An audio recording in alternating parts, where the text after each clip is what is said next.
விளையாட்டு வினையாகும்னு பெரியவங்க தெரியாமையாங்க சொன்னாங்க. இங்கே ஒரு பொண்ணு விளையாட போய் என்னாச்சுன்னு பாருங்கள். வீடியோ பார்க்குறதுக்கு முன்னாடி நம்ம சேனலுக்கு ஒரு சப்ஸ்கிரைப் பண்ணுங்கள்.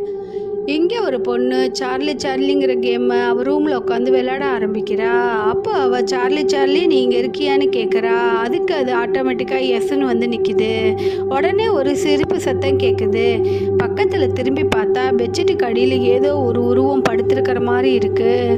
அதை வேகமாக எடுத்துகிட்டு பார்த்தா அது வேறு யாருமே இல்லை, அவளோட தம்பி தான். அவள் உடனே அவள் தம்பியை திட்டி வெளியில் அனுப்பிடுறா. அப்புறம் அந்த கேள்வியை திருப்பி கேட்குறா. அப்பையும் அது ஆட்டோமேட்டிக்காக எஸ்ன்னு வந்து நிற்கிது.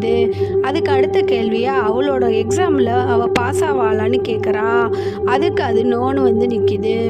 உடனே அவள் நீ நிஜமாக தான் சொல்கிறியான்னு கேட்குறா. அதுக்கு அது எஸ்ன்னு வந்து நிற்கிது. உடனே அவள் நான் பணக்காரி ஆவனான்னு கேட்குறா. அதுக்கு அது நோன்னு வந்து நிற்கிது. இப்போதான் அவள் அது குட் ஸ்பிரிட்டானே கேட்குறா. அதுக்கு அது எஸ்ன்னு வந்து நிற்கிற மாதிரி நின்றுட்டு நோவில் வந்து நிற்கிது. உடனே அவள் அதை பார்த்து பயந்துட்டு இந்த கேமை ஸ்டாப் பண்ணிக்கலாமான்னு கேட்குறா. அதுக்கு அது கோவமாயிட்டு சுற்றி கடைசியில் நோவிலே வந்து நிற்கிது. உடனே அவள் ரூம் டோரை யாரோ திறக்கிற மாதிரி இருக்கு. யாருன்னு பார்த்தா அவளோட தம்பி வித்தியாசமாக வந்து நிற்கிறான். அவளோட தம்பியோட பேரை சொல்லி கூப்பிடுறா. ஆனால் அது கேமில் நோன்னு காட்டுது. உடனே சார்லியான்னு கேட்குறா. இப்போ அது எஸ்ன்னு காட்டுது.